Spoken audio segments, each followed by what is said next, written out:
بسم الله الرحمن الرحيم.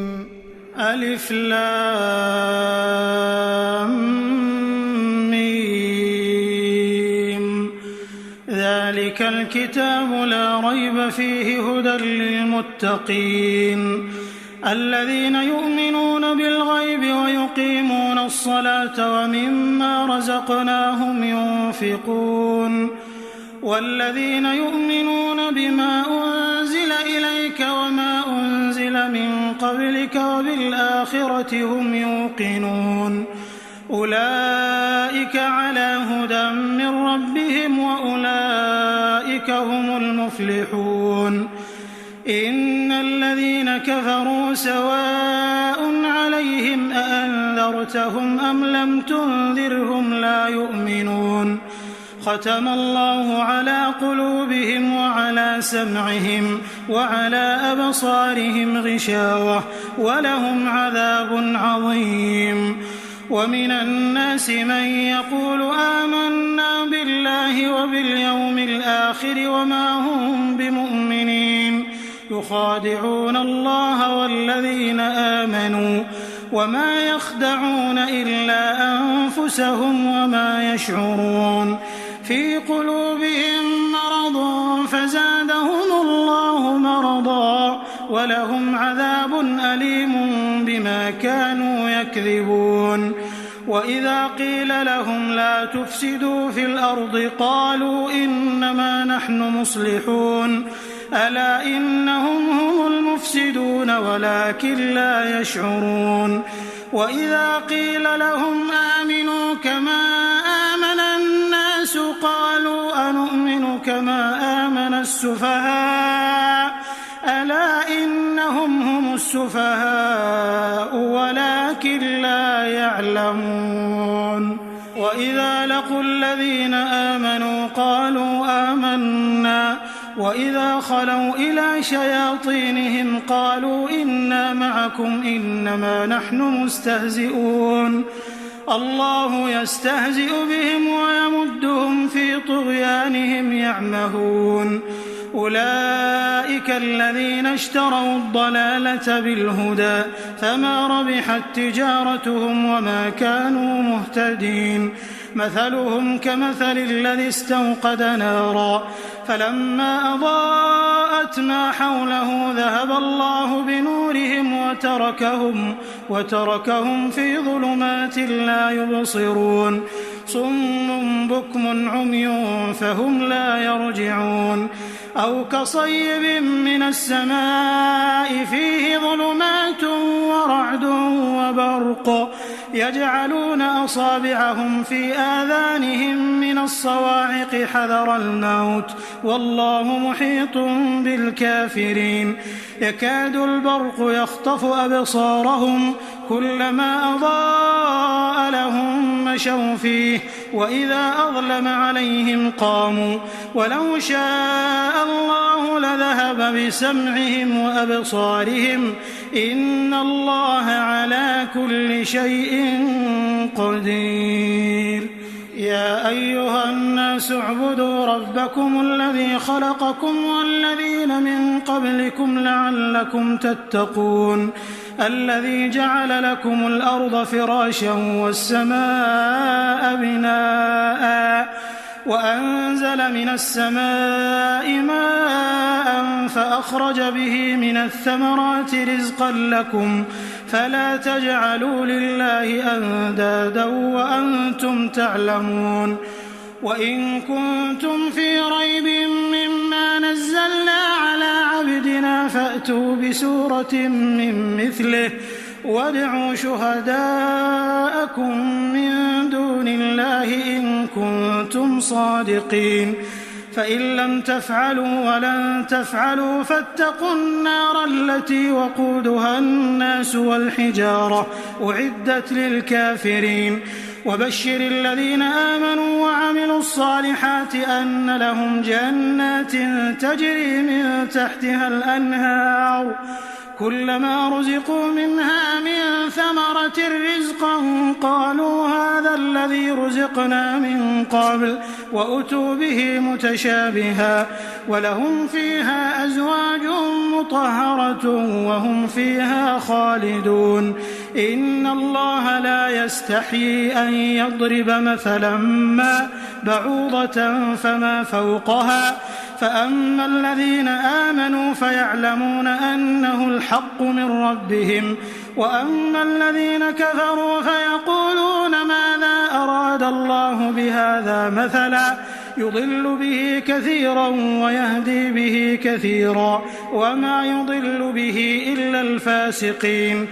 الذين ينقضون عهد الله من بعد ميثاقه ويقطعون ما أمر الله به أن يوصل ويفسدون في الأرض أولئك هم الخاسرون كيف تكفرون بالله وكنتم أمواتا فأحياكم ثم يميتكم ثم يحييكم ثم إليه ترجعون هو الذي خلق لكم ما في الأرض جميعا ثم استوى إلى السماء فسواهن 7 سماوات وهو بكل شيء عليم وإذ قال ربك للملائكة إني جاعل في الأرض خليفة قالوا أتجعل فيها من يفسد فيها ويسفك الدماء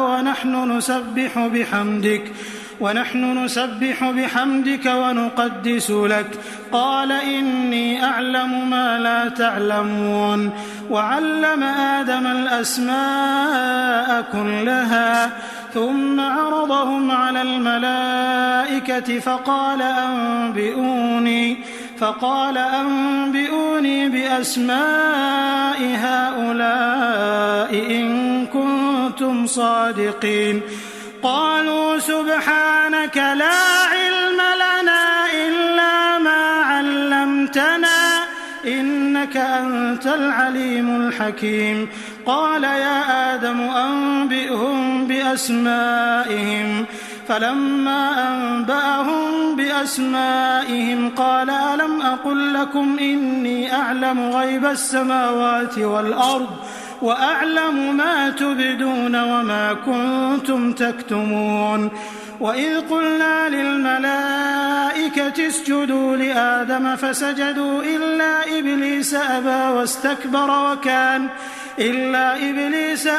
واستكبر وكان من الكافرين وقلنا يا آدم اسكن أنت وزوجك الجنة وكلا منها رغدا حيث شئتما ولا تقربا هذه الشجرة فتكونا من الظالمين فأزلهما الشيطان عنها فأخرجهما مما كانا فيه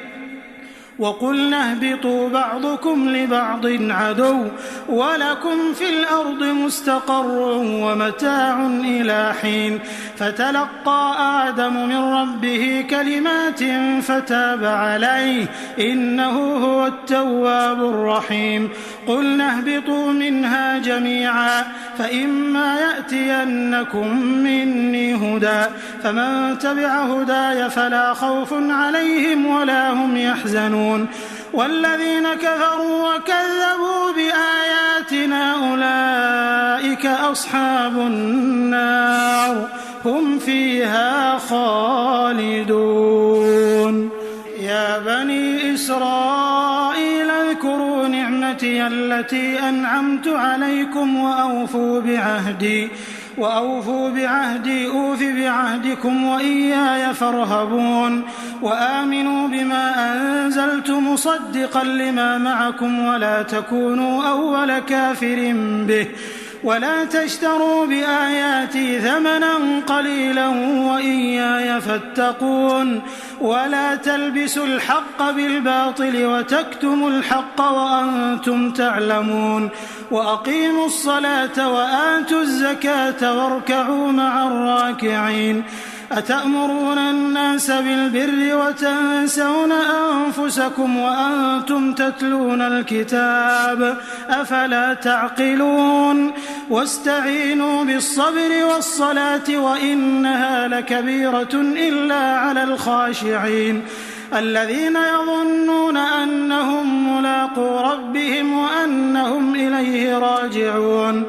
يا بني إسرائيل اذكروا نعمتي التي أنعمت عليكم وأني فضلتكم على العالمين واتقوا يوما لا تجزي نفس عن نفس شيئا ولا يقبل منها شفاعة ولا يؤخذ منها عدل ولا هم ينصرون وإذ نجيناكم من آل فرعون يسومونكم سوء العذاب يذبحون أبناءكم ويستحيون نساءكم وفي ذلكم بلاء من ربكم عظيم وإذ فرقنا بكم البحر فأنجيناكم وأغرقنا آل فرعون وأنتم تنظرون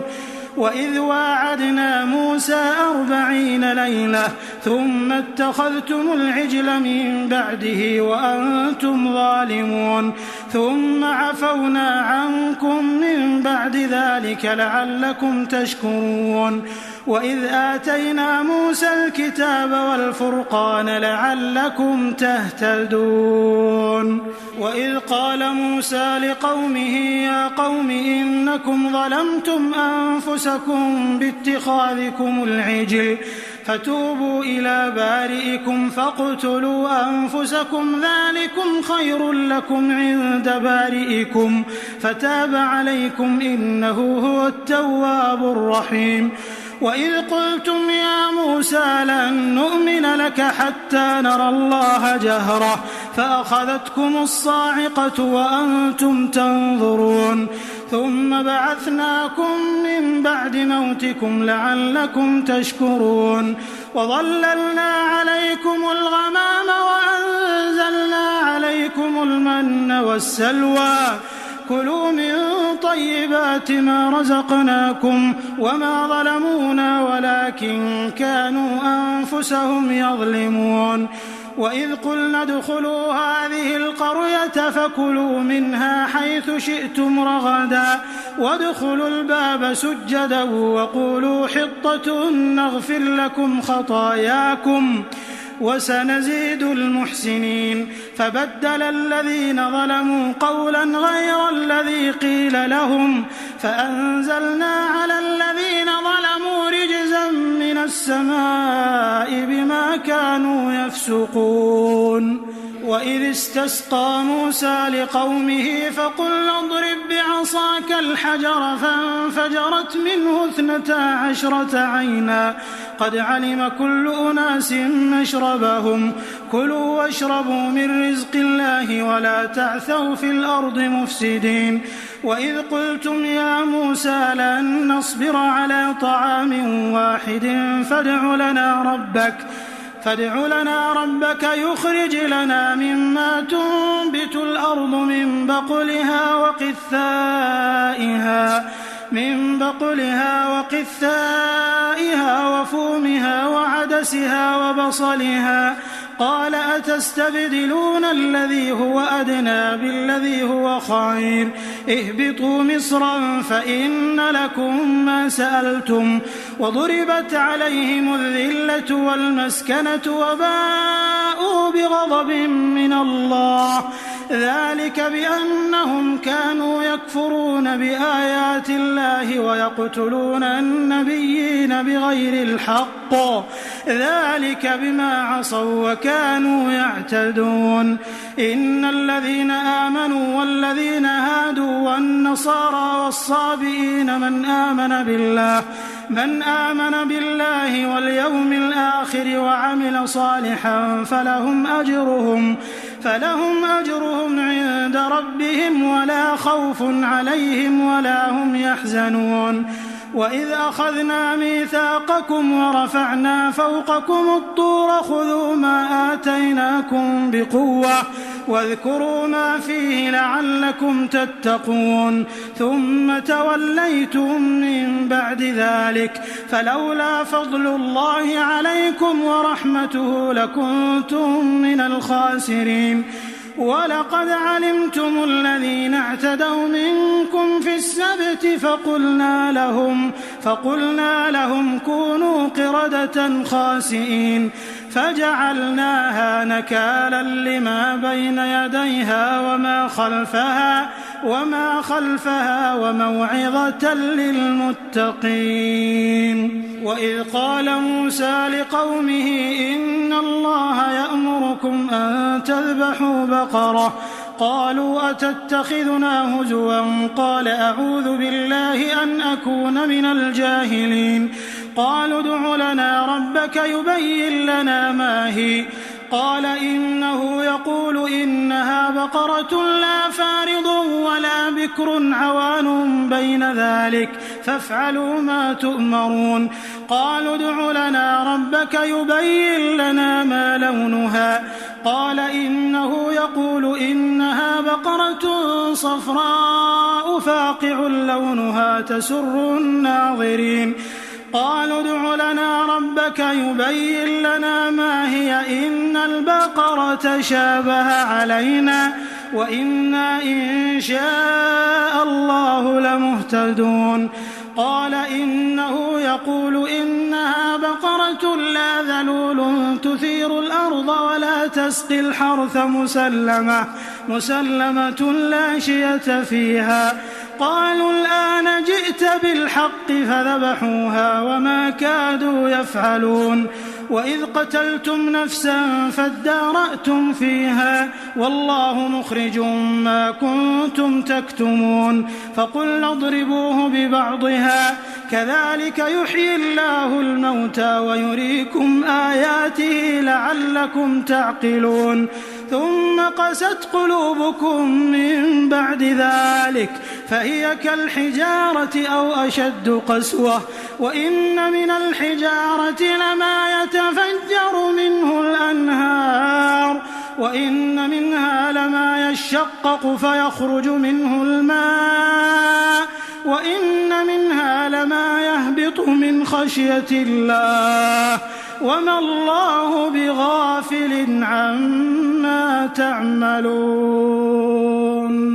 أفتطمعون أن يؤمنوا لكم وقد كان فريق منهم يسمعون كلام الله ثم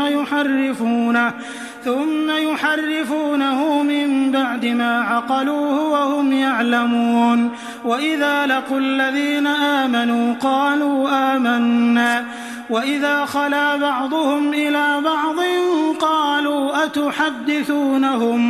قالوا أتحدثونهم بما فتح الله عليكم ليحاجوكم به عند ربكم أفلا تعقلون أولا يعلمون أن الله يعلم ما يسرون وما يعلنون ومنهم أميون لا يعلمون الكتاب إلا أماني وإن هم إلا يظنون فويل للذين يكتبون الكتاب بأيديهم ثم يقولون هذا من عند الله ليشتروا به ثمنا قليلا فويل لهم مما كتبت أيديهم وويل لهم مما يكسبون وقالوا لن تمسنا النار إلا أياما معدودة قل أتخذتم عند الله عهدا فلن يخلف الله عهده أم تقولون على الله ما لا تعلمون بلى من كسب سيئة وأحاطت به خطيئته فأولئك أصحاب النار هم فيها خالدون والذين آمنوا وعملوا الصالحات أولئك أصحاب الجنة هم فيها خالدون وإذ أخذنا ميثاق بني إسرائيل لا تعبدون إلا الله وبالوالدين إحسانا وبالوالدين إحسانا وذي القربى واليتامى والمساكين وقولوا للناس حسنا وأقيموا الصلاة وآتوا الزكاة ثم توليتم إلا قليلا منكم وأنتم معرضون وإذ أخذنا ميثاقكم لا تسفكون دماءكم ولا تخرجون أنفسكم من دياركم ثم أقررتم وأنتم تشهدون ثم أنتم هؤلاء تقتلون أنفسكم وتخرجون فريقا منكم من ديارهم تظاهرون عليهم بالإثم والعدوان وإن يأتوكم أسارى تفادوهم وهو محرم عليكم إخراجهم أفتؤمنون ببعض الكتاب وتكفرون ببعض فما جزاء من يفعل ذلك منكم إلا خزي في الحياة الدنيا ويوم القيامة يردون إلى أشد العذاب وما الله بغافل عما تعملون أولئك الذين اشتروا الحياة الدنيا بالآخرة فلا يخفف عنهم العذاب ولا هم ينصرون ولقد آتينا موسى الكتاب وقفينا من بعده بالرسل وآتينا عيسى ابن مريم البينات وأيدناه بروح القدس أفكلما جاءكم رسول بما لا تهوى أنفسكم استكبرتم ففريقا كذبتم وفريقا تقتلون وقالوا قلوبنا غلف بل لعنهم الله بكفرهم فقليلا ما يؤمنون ولما جاءهم كتاب من عند الله مصدق لما معهم وكانوا من قبل يستفتحون على الذين كفروا فلما جاءهم ما عرفوا كفروا به فلعنة الله على الكافرين بئس ما اشتروا به أنفسهم أن يكفروا بما أنزل الله بغيا أن ينزل الله من فضله على من يشاء من عباده فباءوا بغضب على غضب وللكافرين عذاب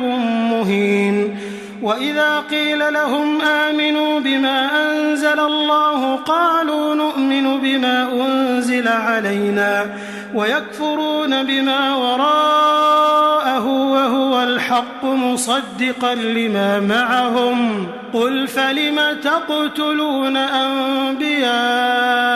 الله من قبل إن كنتم مؤمنين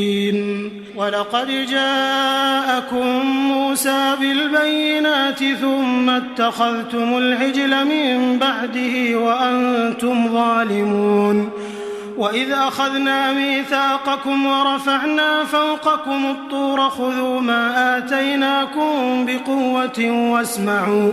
قالوا سمعنا وعصينا وأشربوا في قلوبهم العجل بكفرهم قل بئس ما يأمركم به إيمانكم إن كنتم مؤمنين قل إن كانت لكم الدار الآخرة عند الله خالصة من دون الناس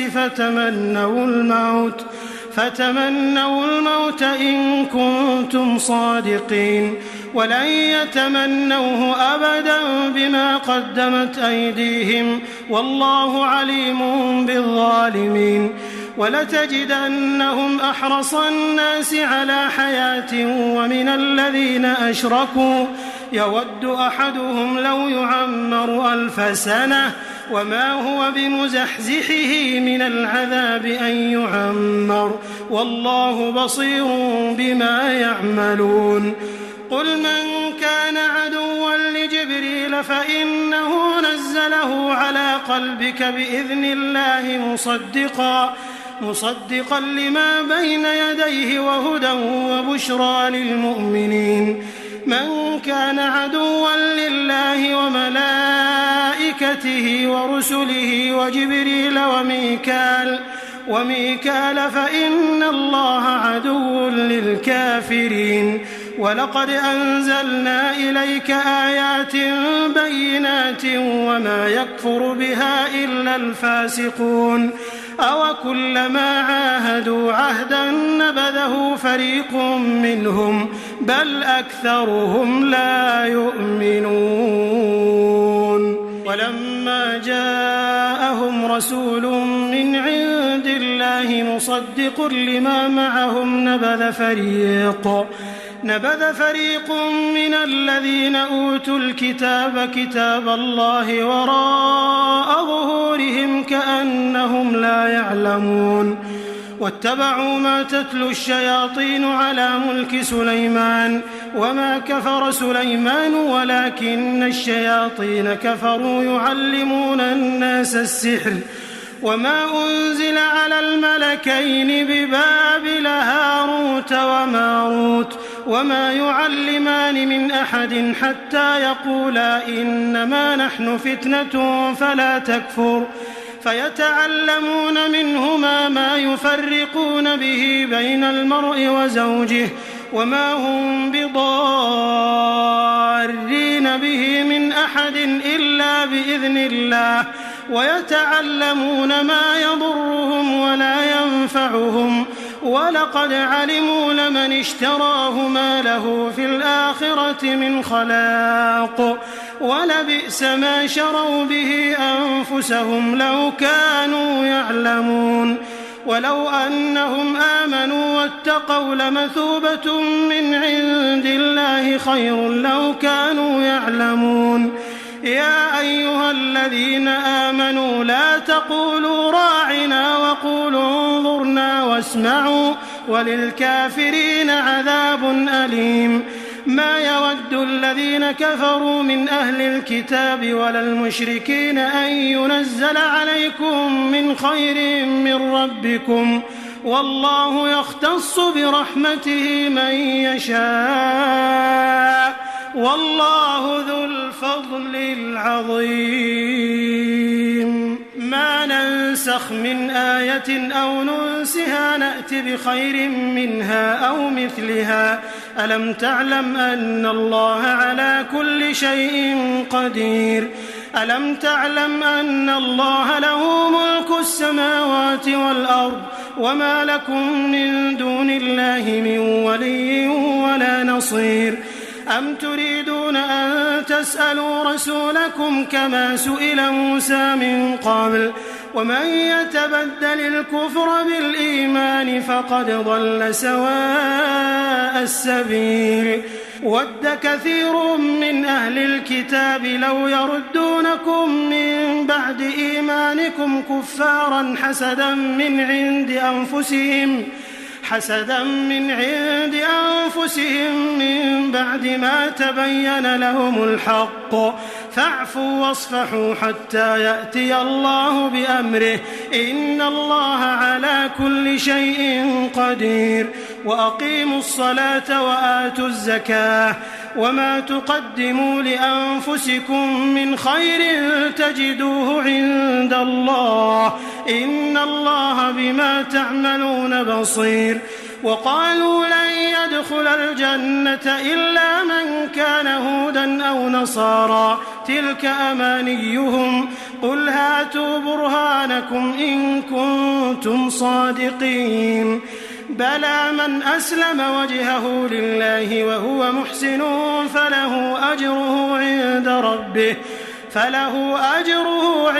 ربه ولا خوف عليهم ولا هم يحزنون. وقالت اليهود ليست النصارى ليست اليهود على شيء وهم يتلون الكتاب كذلك قال الذين لا يعلمون مثل قولهم فالله يحكم بينهم يوم القيامة فيما كانوا فيه يختلفون ومن أظلم ممن منع مساجد الله أن يذكر فيها اسمه وسعى في خرابها أولئك ما كان لهم أن يدخلوها إلا خائفين لهم في الدنيا خزي ولهم في الآخرة عذاب عظيم ولله المشرق والمغرب فأينما تولوا فثم وجه الله إن الله واسع عليم وقالوا اتخذ الله ولدا سبحانه بل له ما في السماوات والأرض كل له قانتون بديع السماوات والأرض وإذا قضى أمرا فإنما يقول له كن فيكون وقال الذين لا يعلمون لولا يكلمنا الله أو تأتينا آية كذلك قال الذين من قبلهم مثل قولهم تشابهت قلوبهم قد بينا الآيات لقوم يوقنون إنا أرسلناك بالحق بشيرا ونذيرا ولا تسأل عن أصحاب الجحيم ولن ترضى عنك اليهود ولا النصارى حتى تتبع ملتهم قل إن هدى الله هو الهدى ولئن اتبعت أهواءهم بعد الذي جاءك من العلم ما لك من الله من ولي ولا نصير الذين آتيناهم الكتاب يتلونه حق تلاوته أولئك يؤمنون به ومن يكفر به فأولئك هم الخاسرون يا بني إسرائيل اذكروا نعمتي التي أنعمت عليكم وأني فضلتكم على العالمين واتقوا يوما لا تجزي نفس عن نفس شيئا ولا يقبل منها عدل ولا تنفعها شفاعة ولا هم ينصرون وإذ ابتلى إبراهيم ربه بكلمات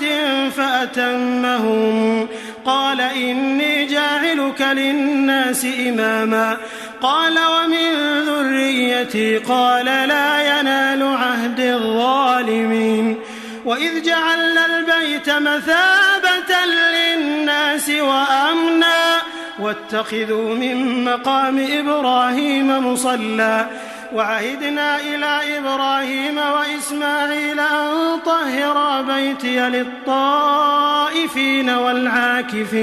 والعاكفين والركع السجود وإذ قال إبراهيم رب اجعل هذا بلدا آمنا وارزق أهله من الثمرات من آمن منهم بالله واليوم الآخر قال ومن كفر فأمتعه قليلا ثم أضطره إلى عذاب النار وبئس المصير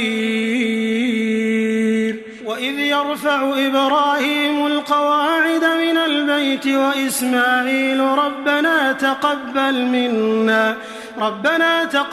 منا إنك أنت السميع العليم ربنا واجعلنا مسلمين لك ومن ذريتنا أمة مسلمة لك وأرنا مناسكنا وتب علينا إنك أنت التواب الرحيم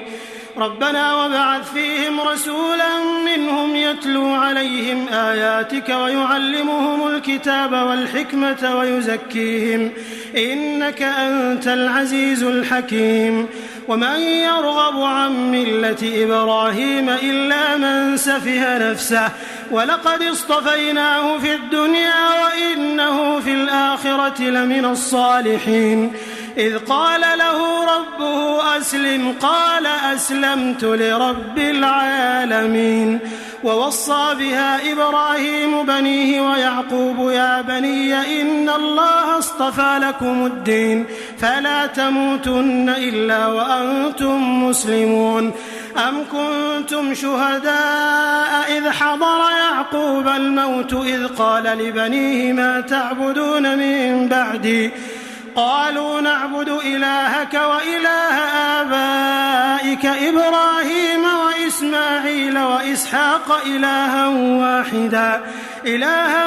واحدا ونحن له مسلمون تلك أمة قد خلت لها ما كسبت ولكم ما كسبتم ولا تسألون عما كانوا يعملون وقالوا كونوا هودا أو نصارى تهتدوا قل بل ملة إبراهيم حنيفا وما كان من المشركين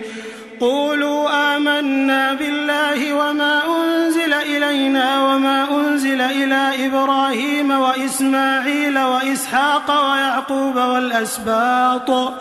وما أوتي موسى وعيسى وما أوتي النبيون من ربهم لا نفرق بين أحد منهم ونحن له مسلمون فإن آمنوا بمثل ما آمنتم به فقد اهتدوا وإن تولوا فإنما هم في شقاق فسيكفيكهم الله وهو السميع العليم صبغة الله ومن أحسن من الله صبغة ونحن له عابدون قل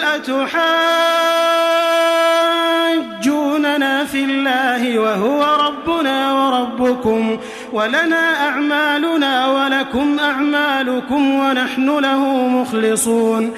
أم تقولون إن إبراهيم وإسماعيل وإسحاق ويعقوب والأسباط كانوا هودا أو نصارى قل أأنتم أعلم أم الله ومن أظلم ممن كتم شهادة عنده من الله وما الله بغافل عما تعملون تلك أمة قد خلت لها ما كسبت ولكم ما كسبتم ولا تسألون عما كانوا يعملون سيقول السفهاء من الناس ما ولاهم عن قبلتهم التي كانوا عليها قل لله المشرق والمغرب يهدي من يشاء إلى صراط مستقيم وكذلك جعلناكم أمة وسطا لتكونوا شهداء على الناس ويكون الرسول عليكم شهيدا وما جعلنا القبلة التي كنت عليها إلا لنعلم من يتبع الرسول ممن ينقلب على عقبيه وإن كانت لكبيرة إلا على الذين هدى الله وما كان الله ليضيع إيمانكم إن الله بالناس لرؤوف رحيم قد نرى تقلب وجهك في السماء فلنولينك قبلة ترضاها فول وجهك شطر المسجد الحرام وحيث ما كنتم فولوا وجوهكم شطره وإن الذين أوتوا الكتاب ليعلمون أنه الحق من ربهم وما الله بغافل عما يعملون ولئن أتيت الذين أوتوا الكتاب بكل آية ما تبعوا قبلتك وما أنت بتابع قبلتهم وما بعضهم بتابع قبلة بعض ولئن اتبعت أهواءهم من بعد ما جاءك من العلم إنك إذا لمن الظالمين الذين آتيناهم الكتاب يعرفونه كما يعرفون أبناءهم وإن فريقا منهم ليكتمون الحق وهم يعلمون الحق من ربك فلا تكونن من الممترين ولكل وجهة هو موليها فاستبقوا الخيرات أينما تكونوا يأت بكم الله جميعا إن الله على كل شيء قدير ومن حيث خرجت فول وجهك شطر المسجد الحرام وإنه للحق من ربك وما الله بغافل عما تعملون ومن حيث خرجت فول وجهك شطر المسجد الحرام وحيث ما كنتم فولوا وجوهكم شطره لئلا يكون للناس عليكم حجة إلا الذين ظلموا منهم فلا تخشوهم واخشوني ولأتم نعمتي عليكم ولعلكم تهتدون كما أرسلنا فيكم رسولا منكم يتلو عليكم آياتنا ويزكيكم ويعلمكم الكتاب والحكمة ويعلمكم ما لم تكونوا تعلمون فاذكروني أذكركم واشكروا لي ولا تكفرون يا أيها الذين آمنوا استعينوا بالصبر والصلاة إن الله مع الصابرين ولا تقولوا لمن يقتل في سبيل الله أموات بل أحياء ولكن لا تشعرون ولنبلونكم بشيء من الخوف والجوع ونقص من الأموال والأنفس والثمرات وبشر الصابرين الذين إذا أصابتهم مصيبة قالوا إنا لله وإنا إليه راجعون أولئك عليهم صلوات من ربهم ورحمة وأولئك هم المهتدون إن الصفا والمروة من شعائر الله فمن حج البيت أو اعتمر فلا جناح عليه أن يطوف بهما ومن تطوع خيرا فإن الله شاكر عليم إن الذين يكتمون ما أنزلنا من البينات والهدى من بعد ما بيناه للناس في الكتاب أولئك يلعنهم الله ويلعنهم اللاعنون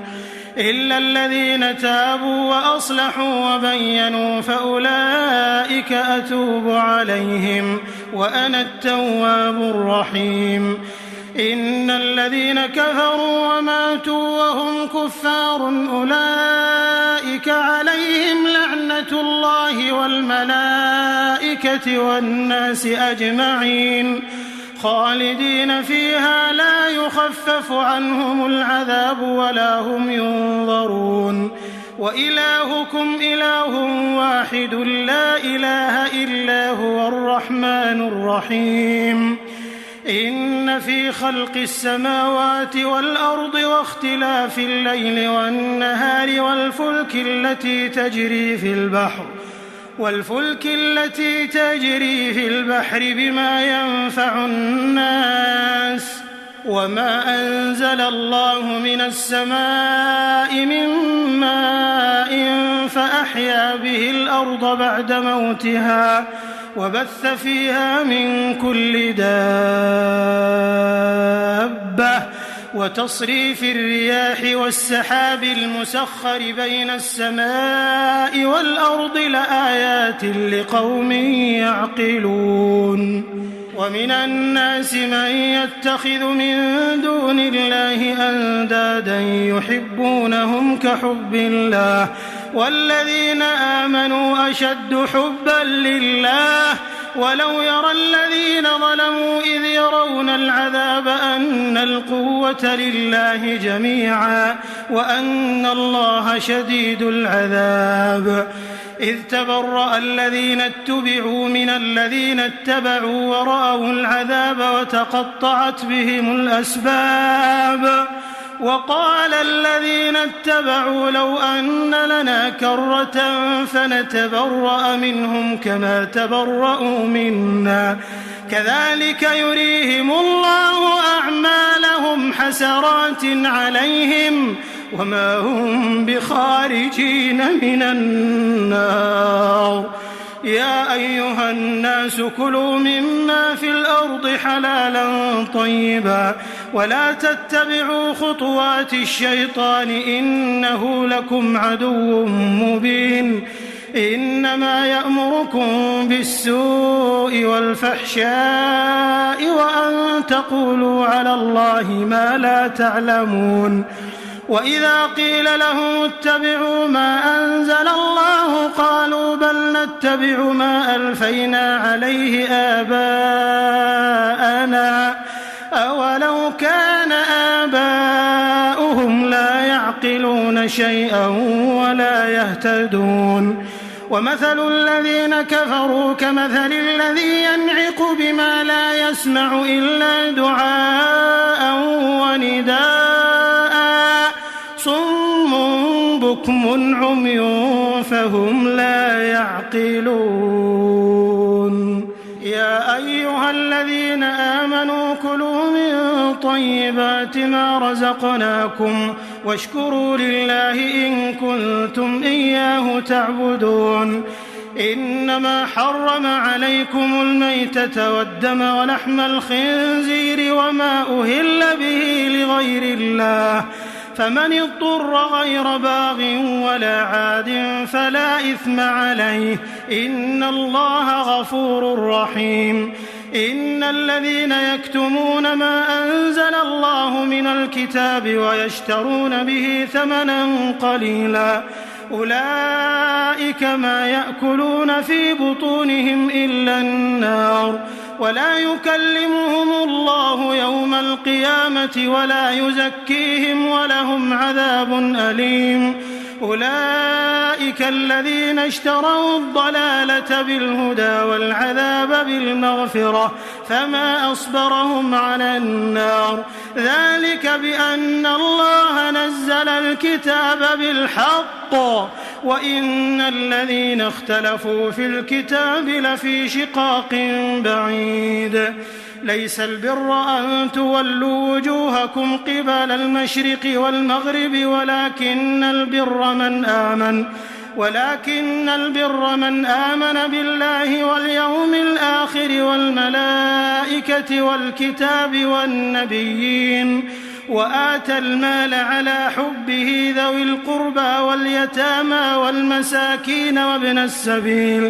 وابن السبيل والسائلين وفي الرقاب وأقام الصلاة وآتى الزكاة والموفون بعهدهم إذا عاهدوا والصابرين في البأساء والضراء وحين البأس أولئك الذين صدقوا وأولئك هم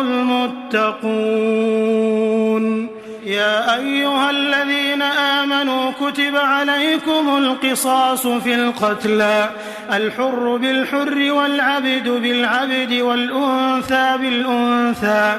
فمن عفي له من أخيه شيء فاتباع بالمعروف وأداء إليه بإحسان ذلك تخفيف من ربكم ورحمة فمن اعتدى بعد ذلك فله عذاب أليم. ولكم في القصاص حياة يا أولي الألباب لعلكم تتقون. كتب عليكم إذا حضر أحدكم الموت إن ترك خيرا الوصية للوالدين والأقربين بالمعروف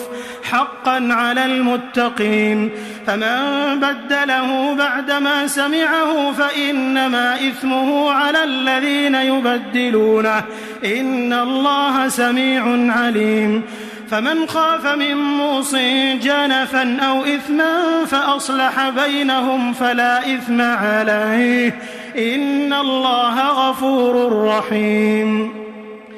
يا أيها الذين آمنوا كتب عليكم الصيام كما كتب على الذين من قبلكم لعلكم تتقون أياما معدودات فمن كان منكم مريضا أو على سفر فعدة من أيام أخر وعلى الذين يطيقونه فدية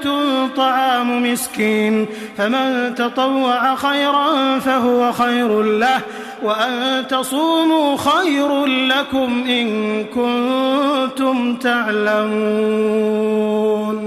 شهر رمضان الذي أنزل فيه القرآن هدى للناس وبينات من الهدى والفرقان فمن شهد منكم الشهر فليصم ومن كان مريضا أو على سفر فعدة من أيام أخر يريد الله بكم اليسر ولا يريد بكم العسر ولتكملوا العدة ولتكبروا الله على ما هداكم ولعلكم تشكرون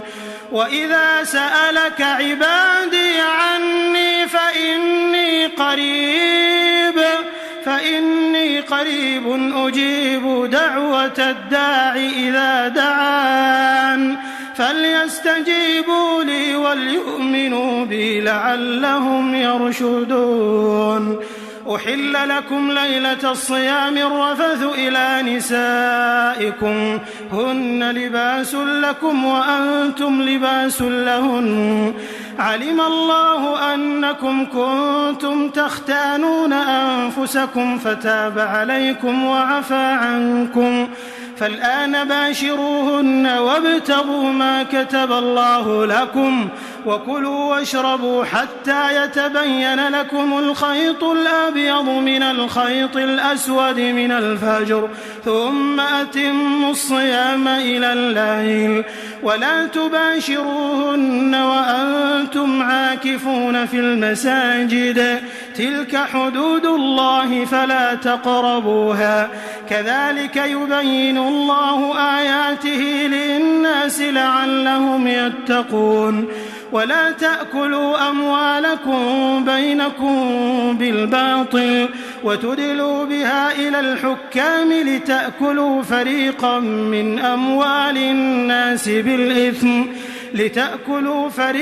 من أموال الناس بالإثم وأنتم تعلمون يسألونك عن الأهلة قل هي مواقيت للناس والحج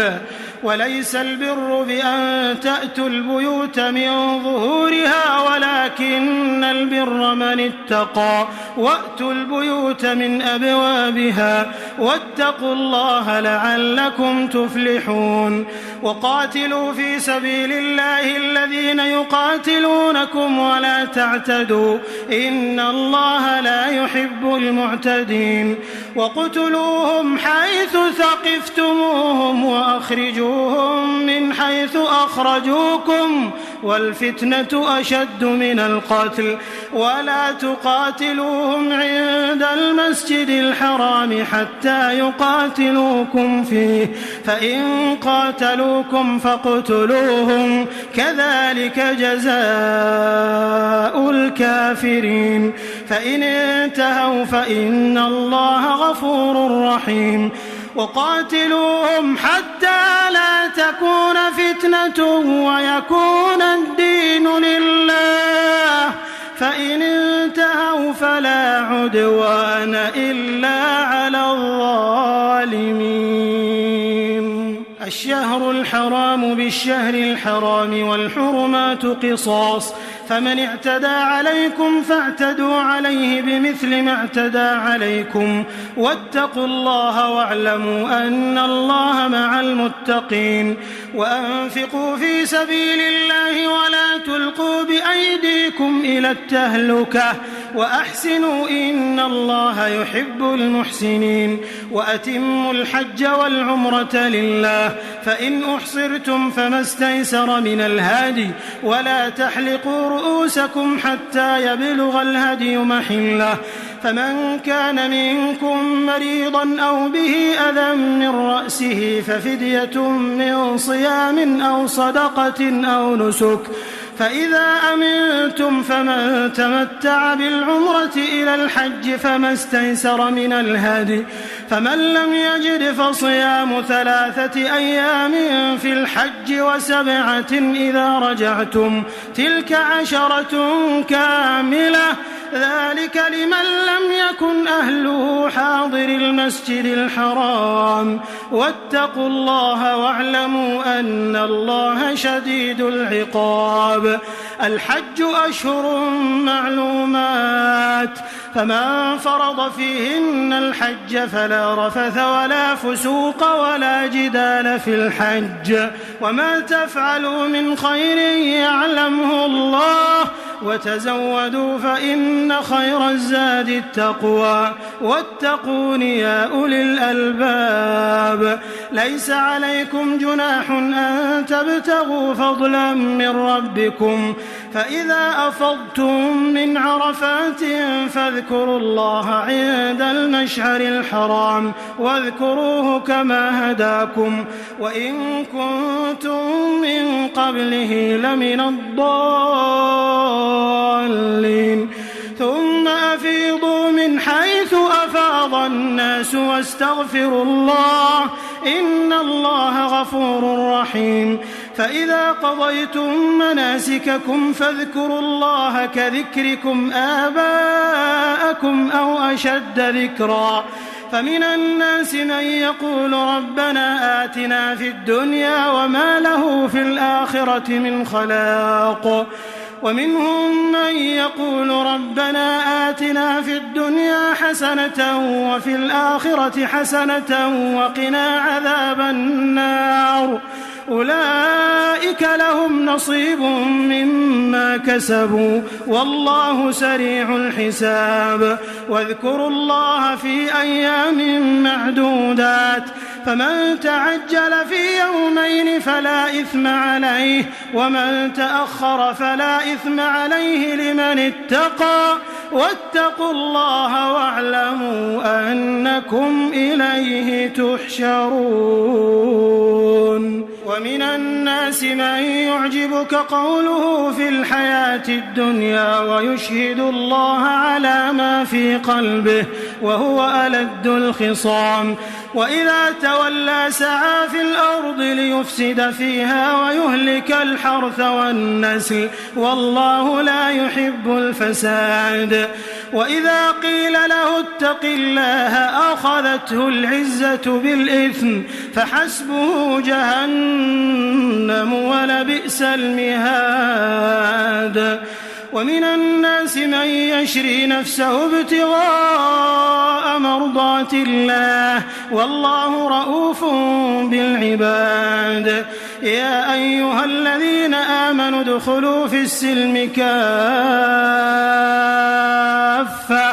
ولا تتبعوا خطوات الشيطان إنه لكم عدو مبين. فإن زللتم من بعد ما جاءتكم البينات فاعلموا أن الله عزيز حكيم.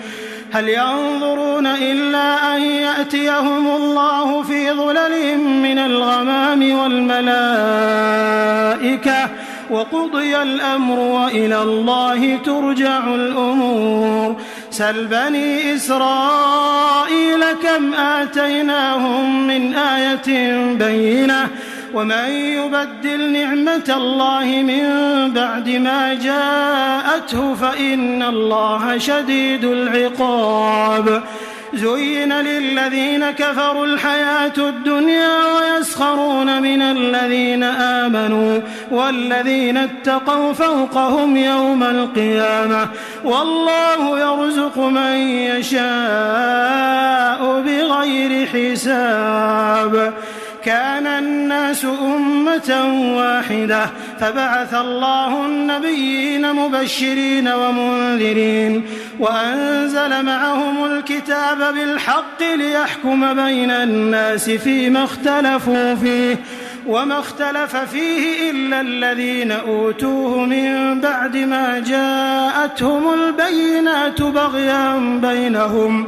فهدى الله الذين آمنوا لما اختلفوا فيه من الحق بإذنه والله يهدي من يشاء إلى صراط مستقيم. أم حسبتم أن تدخلوا الجنة ولما يأتكم مثل الذين خلوا من قبلكم مستهم البأساء والضراء وزلزلوا حتى يقول الرسول والذين آمنوا معه متى نصر الله ألا إن نصر الله قريب.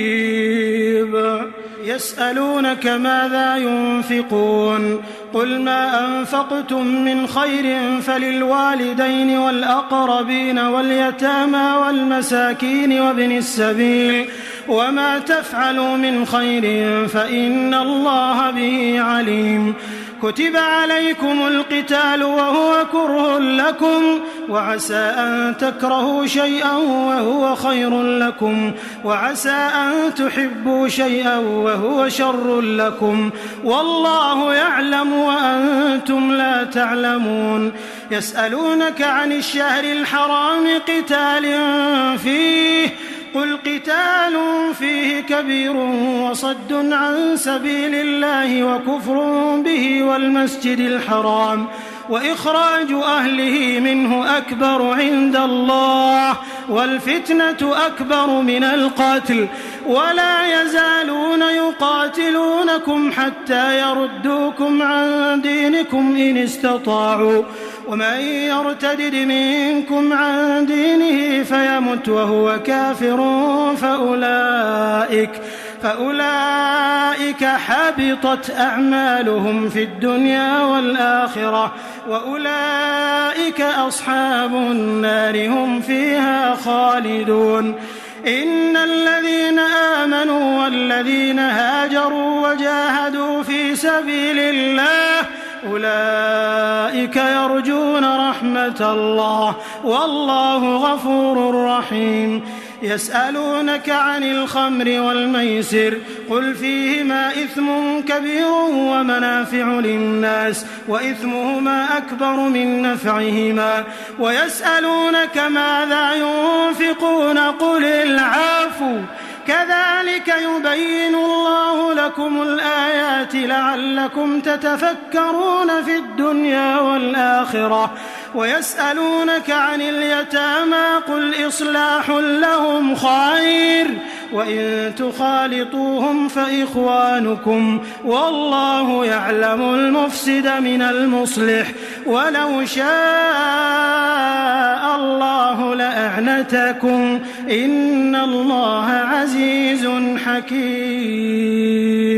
ولا تنكحوا المشركات حتى يؤمنوا ولأمة مؤمنة خير من مشركة ولو أعجبتكم ولا تنكحوا المشركين حتى يؤمنوا ولعبد مؤمن خير من مشرك ولو أعجبكم أولئك يدعون إلى النار والله يدعو إلى الجنة والمغفرة بإذنه ويبين آياته للناس لعلهم يتذكرون. ويسألونك عن المحيض قل هو أذى فاعتزلوا النساء في المحيض ولا تقربوهن حتى يطهرن فإذا تطهرن فأتوهن من حيث أمركم الله إن الله يحب التوابين ويحب المتطهرين. نساؤكم حرث لكم فأتوا حرثكم أنى شئتم وقدموا لأنفسكم واتقوا الله واعلموا أنكم ملاقوه وبشر المؤمنين. ولا تجعلوا الله عرضة لأيمانكم أن تبروا وتتقوا وتصلحوا بين الناس والله سميع عليم. لا يؤاخذكم الله باللغو أيمانكم ولكن يؤاخذكم بما كسبت قلوبكم والله غفور حليم. للذين يؤلون من نسائهم تربص 4 أشهر فإن فاءوا فإن الله غفور رحيم وإن عزموا الطلاق فإن الله سميع عليم. والمطلقات يتربصن بأنفسهن 3 قروء ولا يحل لهن أن يكتمن ما خلق الله في أرحامهن إن كن يؤمن بالله واليوم الآخر وبعولتهن أحق بردهن في ذلك إن أرادوا إصلاحا ولهن مثل الذي عليهن بالمعروف وللرجال عليهن درجة والله عزيز حكيم. الطلاق 2 فإمساك بمعروف أو تسريح بإحسان ولا يحل لكم أن تأخذوا مما آتيتموهن شيئا إلا أن يخافا ألا يقيما حدود الله فإن خفتم ألا يقيما حدود الله فلا جناح عليهما فيما افتدت به تلك حدود الله فلا تعتدوها ومن يتعد حدود الله فأولئك هم الظالمون. فإن طلقها فلا تحل له من بعد حتى تنكح زوجا غيره. فإن طلقها فلا جناح عليهما أن يتراجعا إن ظنا أن يقيما حدود الله وتلك حدود الله يبينها لقوم يعلمون. وإذا طلقتم النساء فبلغن أجلهن فأمسكوهن بمعروف أو سرحوهن بمعروف ولا تمسكوهن ضرارا لتعتدوا ومن يفعل ذلك فقد ظلم نفسه. ولا تتخذوا آيات الله هزوا واذكروا نعمة الله عليكم وما أنزل عليكم من الكتاب والحكمة يعظكم به واتقوا الله واعلموا أن الله بكل شيء عليم. وإذا طلقتم النساء فبلغن أجلهن فلا تعضلوهن أن ينكحن أزواجهن إذا تراضوا بينهم بالمعروف ذلك يوعظ به من كان منكم يؤمن بالله واليوم الآخر ذلكم أزكى لكم وأطهر والله يعلم وأنتم لا تعلمون. والوالدات يرضعن أولادهن حولين كاملين لمن أراد أن يتم الرضاعة وعلى المولود له رزقهن وكسوتهن بالمعروف لا تكلف نفس إلا وسعها لا تضار والدة بولدها ولا مولود له بولده وعلى الوارث مثل ذلك فإن أرادا فصالا عن تراض منهما وتشاور فلا جناح عليهما. وإن أردتم أن تسترضعوا أولادكم فلا جناح عليكم إذا سلمتم ما آتيتم بالمعروف واتقوا الله واعلموا أن الله بما تعملون بصير. والذين يتوفون منكم ويذرون أزواجا يتربصن بأنفسهن 4 أشهر وعشرا فإذا بلغن أجلهن فلا جناح عليكم فيما فعلن في أنفسهن بالمعروف والله بما تعملون خبير. ولا جناح عليكم فيما عرضتم به من خطبة النساء أو أكننتم في أنفسكم علم الله أنكم ستذكرونهن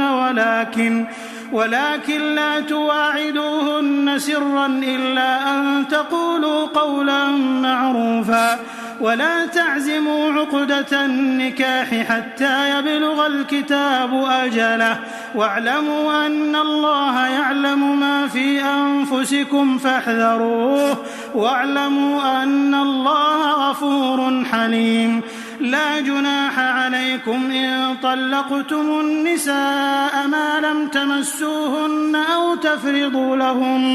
أو تفرضوا لهن فريضة ومتعوهن على الموسع قدره وعلى المقتر قدره متاعا بالمعروف حقا على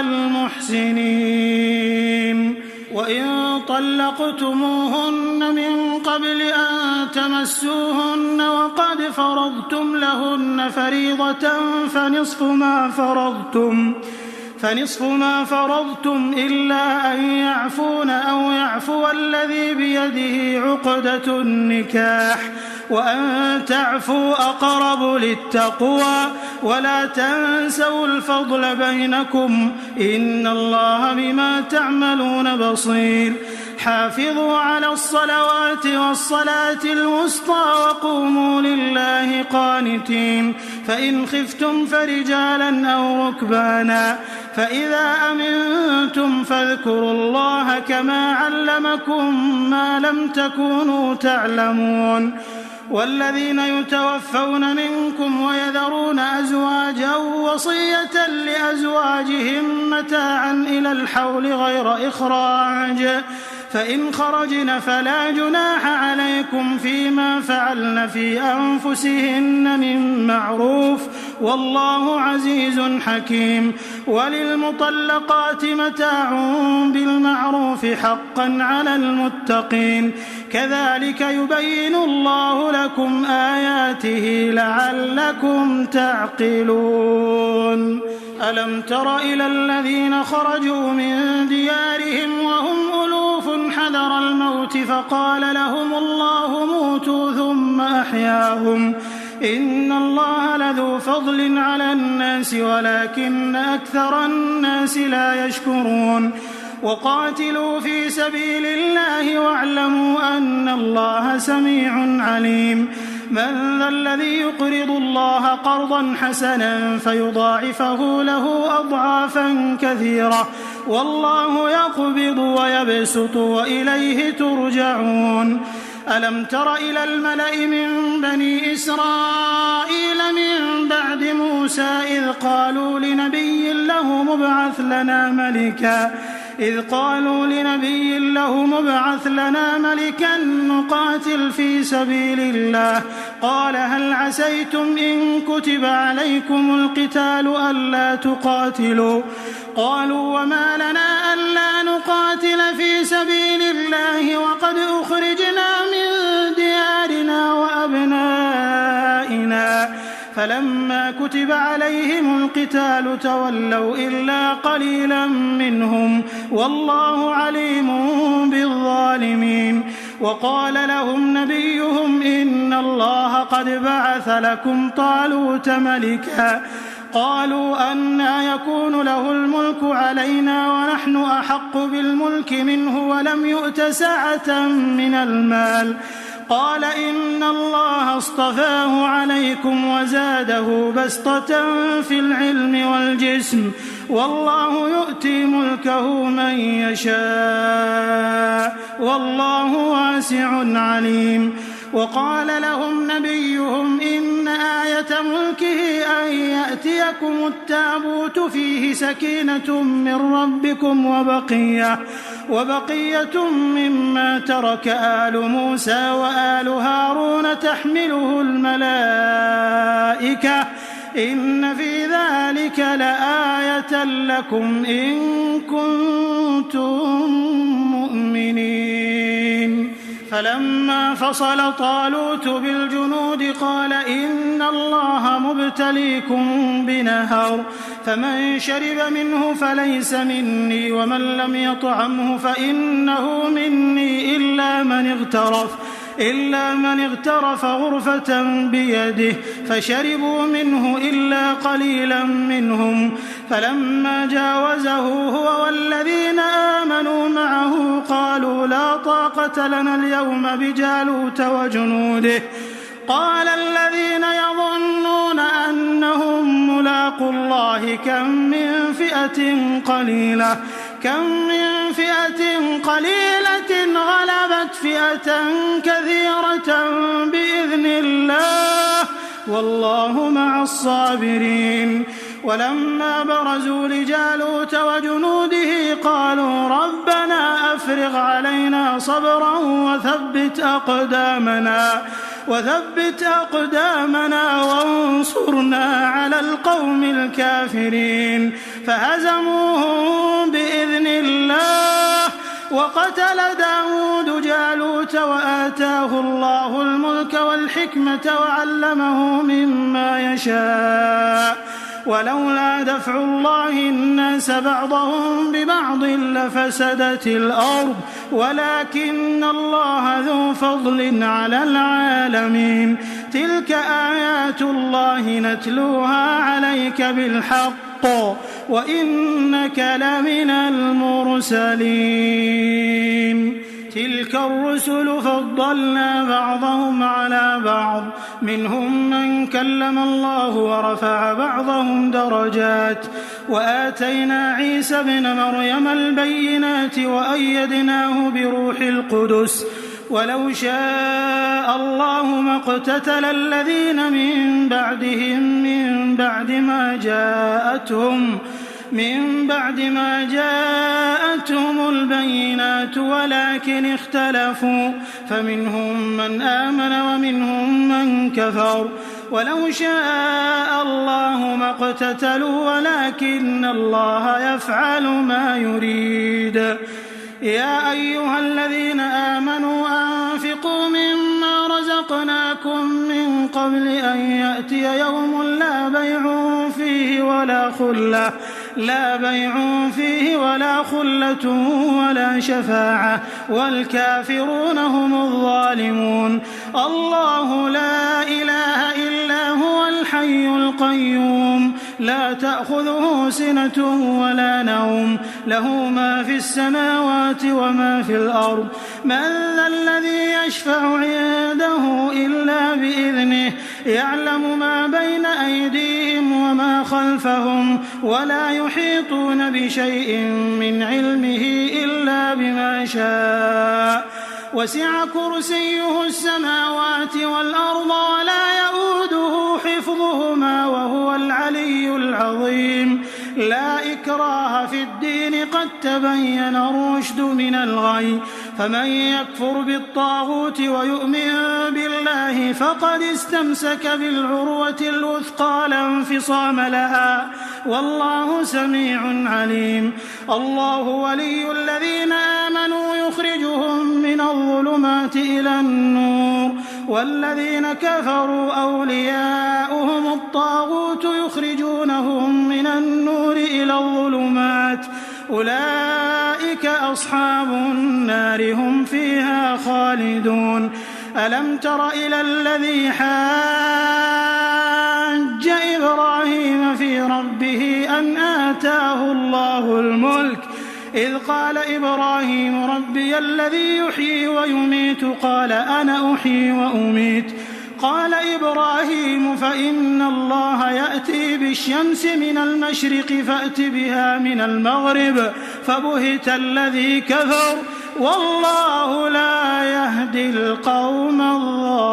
الظالمين. أو كالذي مر على قرية وهي خاوية على عروشها قال أنى يحيي هذه الله بعد موتها فأماته الله 100 عام ثم بعثه قال كم لبثت؟ قال لبثت يوما أو بعض يوم. قال بل لبثت 100 عام. فانظر إلى طعامك وشرابك لم يتسنه وانظر إلى حمارك ولنجعلك آية للناس وانظر إلى العظام كيف ننشزها ثم نكسوها لحما. فلما تبين له قال أعلم أن الله على كل شيء قدير.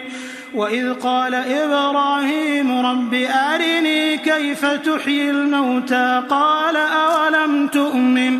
قال بلى ولكن ليطمئن قلبي. قال فخذ 4 من الطير فصرهن إليك ثم اجعل على كل جبل منهن جزءا ثم ادعهن يأتينك سعيا واعلم أن الله عزيز حكيم. مثل الذين ينفقون أموالهم في سبيل الله كمثل حبة أنبتت 7 سنابل في كل سنبلة 100 حبة والله يضاعف لمن يشاء والله واسع عليم.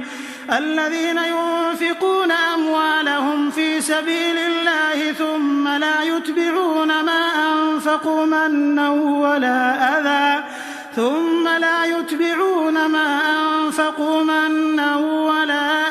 لهم أجرهم عند ربهم ولا خوف عليهم ولا هم يحزنون. قول معروف ومغفرة خير من صدقة يتبعها أذى والله غني حليم. يا أيها الذين آمنوا لا تبطلوا صدقاتكم بالمن والأذى كالذي ينفق ماله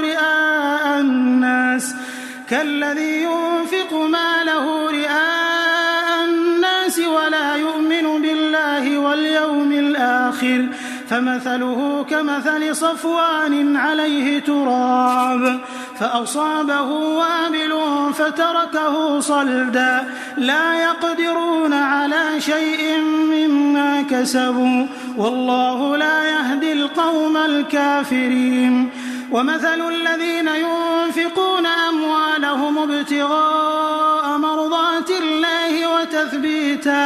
وتثبيتا من أنفسهم كمثل جنة بربوة أصابها وابل فآتت أكلها ضعفين فإن لم يصبها وابل فطل والله بما تعملون بصير. أيود أحدكم أن تكون له جنة من نخيل وأعناب تجري من تحتها الأنهار له فيها من كل الثمرات وأصابه الكبر وله ذرية ضعفاء فأصابها إعصار فيه نار فاحترقت كذلك يبين الله لكم الآيات لعلكم تتفكرون. يا أيها الذين آمنوا أنفقوا من طيبات ما كسبتم ومما أخرجنا لكم من الأرض ولا تيمموا الخبيث منه تنفقون ولستم بآخذيه إلا أن تغمضوا فيه واعلموا أن الله غني حميد. الشيطان يعدكم الفقر ويأمركم بالفحشاء والله يعدكم مغفرة منه وفضلا والله واسع عليم. يؤتي الحكمة من يشاء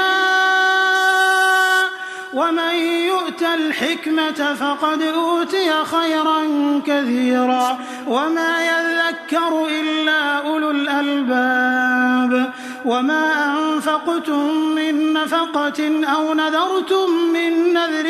فإن الله يعلمه وما للظالمين من أنصار إن تبدوا الصدقات فنعما هي وإن تخفوها وتؤتوها الفقراء فهو خير لكم ويكفر عنكم من سيئاتكم والله بما تعملون خبير. ليس عليك هداهم ولكن الله يهدي من يشاء وما تنفقوا من خير فلأنفسكم وما تنفقون إلا ابتغاء وجه الله وما تنفقوا من خير يوفى إليكم وأنتم لا تظلمون. للفقراء الذين أحصروا في سبيل الله لا يستطيعون ضربا في الأرض يحسبهم الجاهل أغنياء من التعفف تعرفهم بسيماهم لا يسألون الناس إلحافا وما تنفقوا من خير فإن الله به عليم. الذين ينفقون أموالهم بالليل والنهار سرا وعلانية فلهم أجرهم عند ربهم ولا خوف عليهم ولا هم يحزنون. الذين يأكلون الربا لا يقومون إلا كما يقوم الذي يتخبطه الشيطان من المس ذلك بأنهم قالوا إنما البيع مثل الربا وأحل الله البيع وحرم الربا فمن جاءه موعظة من ربه فانتهى فله ما سلف وأمره إلى الله ومن عاد فأولئك أصحاب النار هم فيها خالدون. يمحق الله الربا ويربي الصدقات والله لا يحب كل كفار أثيم. إن الذين آمنوا وعملوا الصالحات وأقاموا الصلاة وآتوا الزكاة لهم أجرهم عند ربهم ولا خوف عليهم ولا هم يحزنون. يا أيها الذين آمنوا اتقوا الله وذروا ما بقي من الربا إن كنتم مؤمنين فإن لم تفعلوا فأذنوا بحرب من الله ورسوله وإن تبتم فلكم رؤوس أموالكم لا تظلمون ولا تظلمون. وإن كان ذو عسرة فنظرة إلى ميسرة وأن تصدقوا خير لكم إن كنتم تعلمون. واتقوا يوما ترجعون فيه إلى الله ثم توفى كل نفس ما كسبت وهم لا يظلمون.